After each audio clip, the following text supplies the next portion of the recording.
So if you want, I'll go ahead and start. I had just a little bit of hearing loss as a child, and about the age of 35 or so, my hearing started to change very, very rapidly.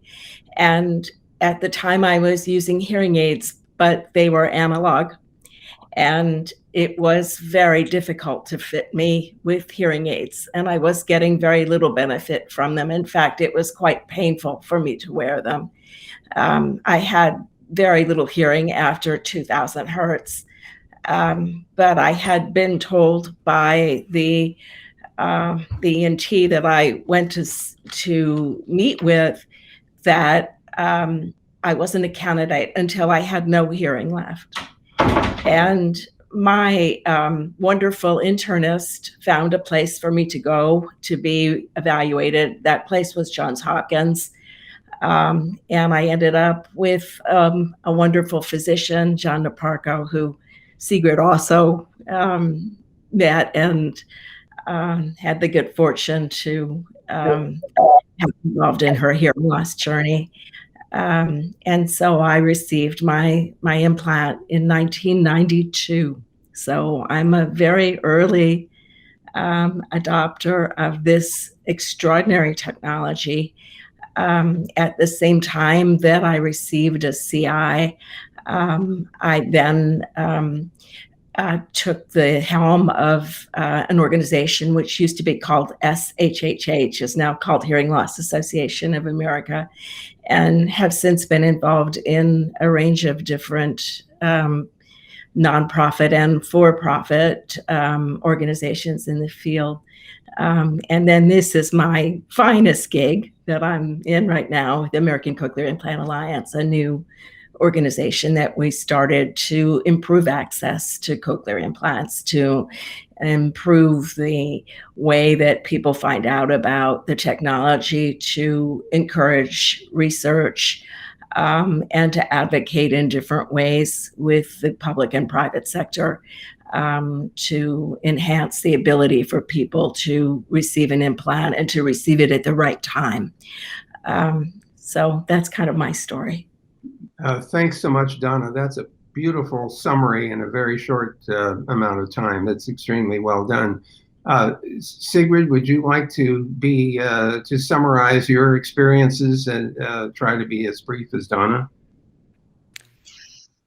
Well, when I was 3 years old in Wichita, Kansas, I had meningitis. That was the end of my hearing. The hearing loss was approximately 90 to 95 dB in my good ear.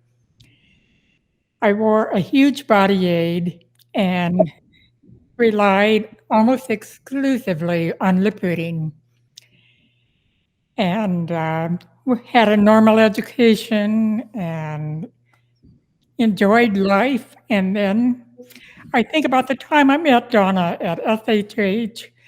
She had recommended that I go to Hopkins for an evaluation, and they immediately took control. I got implanted in 1996. Then the implant failed 20 years later. We worked at NYU at the Langone Center to get reimplanted, and everything improved enormously over that 20-year period. I am now able to understand speech, primarily newscast from across the room, across a very large room. I enjoy using an FM from room to room when I like to snoop on people. And I'm having a fairly normal life now. I knew Donna many years ago, and she joined a neighborhood book group, and we have a lot of fun together. And for the most part, we managed to hear, including speech read, most of these women, and there are normally about 15 to 18 women in our living room. So I think we're doing pretty well. We speak highly for what the implant can do. It's Vint. I might point out that the book club has not been meeting face to face for over a year now, or nearly a year, and they've been using Zoom. And Sigrid and Donna have been managing to make that work for them. In fact, it might work better than the face to face meetings because you have people whose faces are clear on the screen and you have microphones that are not very far away from their mouths. So, Paula, what's your story?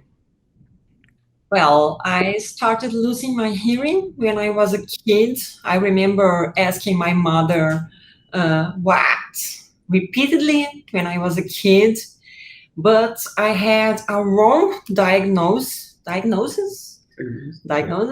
So just when I was 16 years old, a doctor told me, you have severe bilateral hearing loss, and I have no idea how you can speak so well with this big loss, and because you never used hearing aids before. So I am pretty impressed with your speech and everything else.